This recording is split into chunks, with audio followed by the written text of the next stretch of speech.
Nós te pedimos assim, o teu Espírito nos ilumine.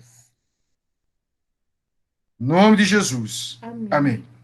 Amados irmãos, uma das verdades mais sérias é a manutenção do evangelho, mesmo em tempo de crise, em tempo de dificuldade. É claro que no caso do apóstolo Paulo, está aqui admoestando seu filho na fé, Timóteo, ele tinha uma razão por causa da perseguição. Era risco de vida ser cristão, declarar que Jesus é o único Senhor da vida. Você poderia ser preso, ou então ser apedrejado ou morto, crucificado. Então, era exatamente uma ideia que não se podia se propagar. E Paulo está aqui orientando seu filho na fé, ele que precisava propagar a verdade do evangelho e levar adiante a mensagem de salvação. E para isso ele tinha que se expor. Às vezes a gente está pensando do mesmo jeito hoje por causa dessa pandemia. Muitos estão dizendo, eu não posso me expor. Mas a palavra do Senhor está livre. E eu gostaria de pensar, primeiramente, o que Paulo pensou. Ele prestou ações de graças a Deus pela vida de Timóteo, pela história de Timóteo. Eu gostaria que nós nos voltássemos para a nossa história. Como é que foi que aconteceu a salvação na sua vida? Como foi o grande poder de Deus que trouxe você ao Evangelho? Ele transformou completamente, se tornando nova criatura. Às vezes você está embrenhado, enfiado inteiramente no pecado, nas coisas deste mundo, andando contrário à vontade de Deus.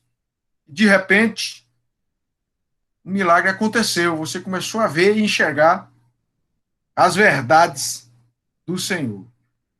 Mas também para aqueles que já eram religiosos, filhos de crente, criados na igreja, como eu, desde a tenra idade, eu quase nasci na igreja. Então, essa realidade, às vezes, para nós se torna muito comum. A gente cria uma cultura religiosa e, às vezes, esquecemos do que as Escrituras nos ensinam e nos instruem a este respeito.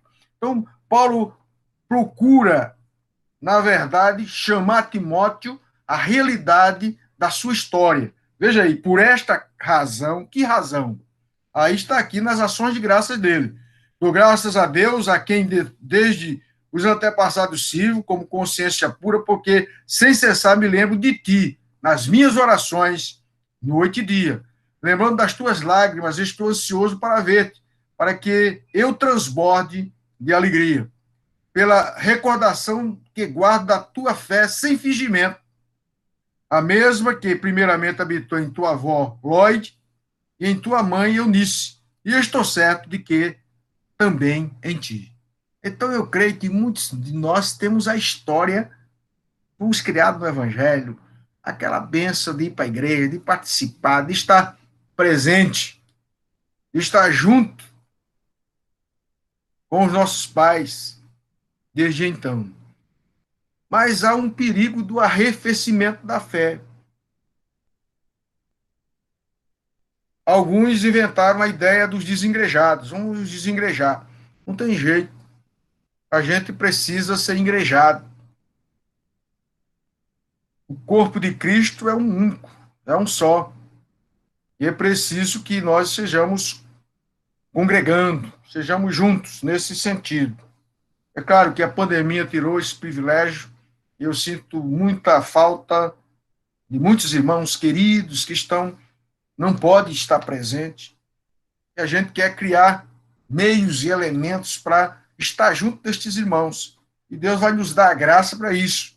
Mas o comum, o normal, é a igreja estar junto para aprender uns com os outros, para viver essa realidade da fé que é dinâmica, que é real, que é verdadeira, e que a gente precisa praticar. E a gente precisa perceber outros irmãos sendo abençoados e passando para nós esta bênção que foi recebida.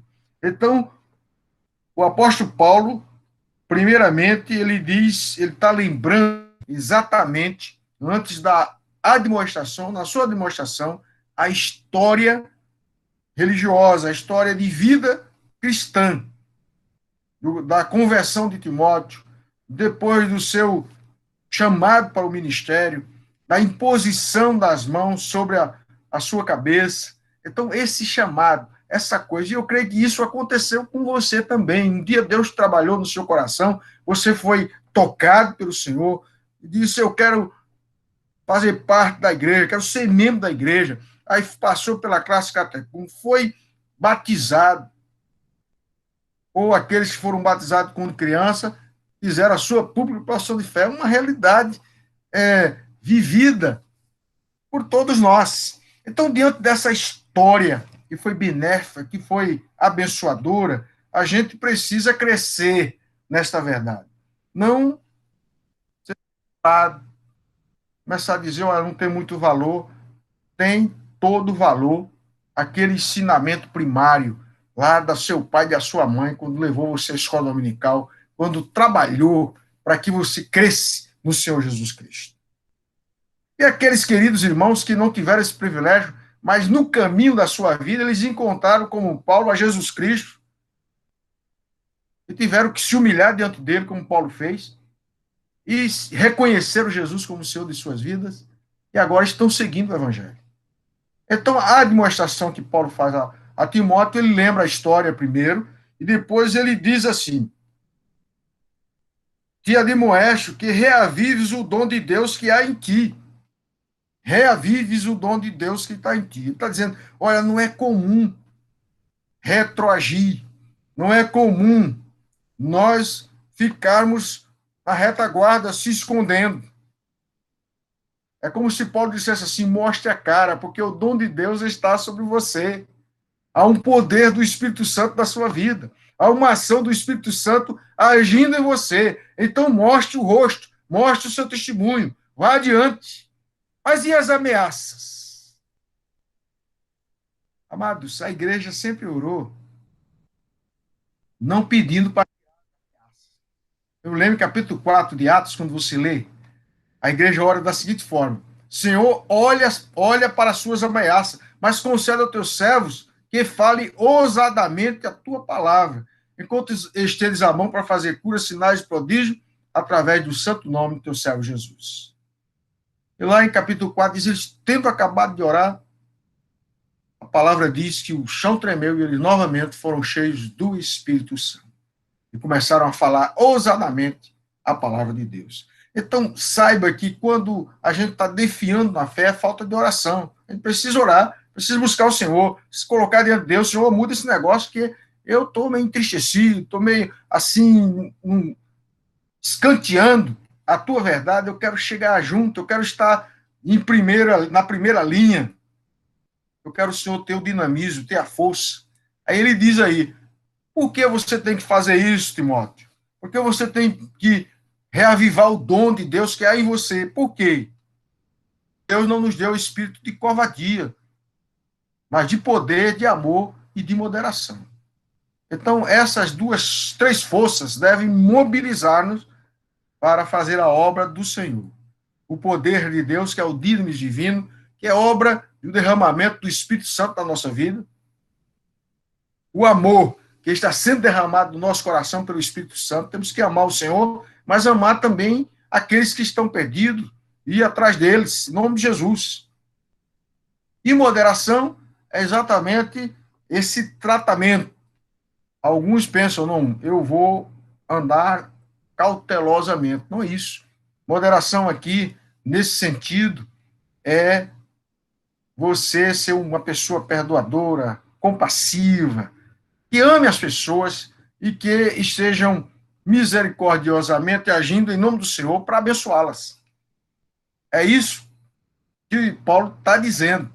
Deus não nos tem dado espírito de covardia, mas de amor, de poder, de amor e de moderação. Então, não importa o tipo de crise, de dificuldade que nós estamos passando, o importante de tudo isso é o que Deus nos deu, é o nosso legado, é o nosso fundamento da nossa vida espiritual e o nosso chamado. Somos chamados para ter vida e vida em abundância. Então, reavive o dom de Deus que existe em você. Então, que Ele nos abençoe nesta noite e a gente possa lembrar da história. Deus fez um milagre na minha vida, então agora eu vou deixar tudo para trás, vou me dedicar, vou me consagrar, vou me entregar a Ele, não importa a situação que o mundo está vivendo, vamos nos entregar ao Senhor, porque pelos sinais que nós estamos vendo aí, são prenúncios da volta de Cristo. Jesus não está tão longe de voltar, a gente precisa estar vigilante, preparado. E preparado é aquele que está pregando o Evangelho, falando de Jesus para as outras pessoas, amando as outras pessoas, trabalhando para que elas sejam abençoadas. Então, queridos, que o Senhor nos abençoe nessa Amém. noite. Amém? Nós vamos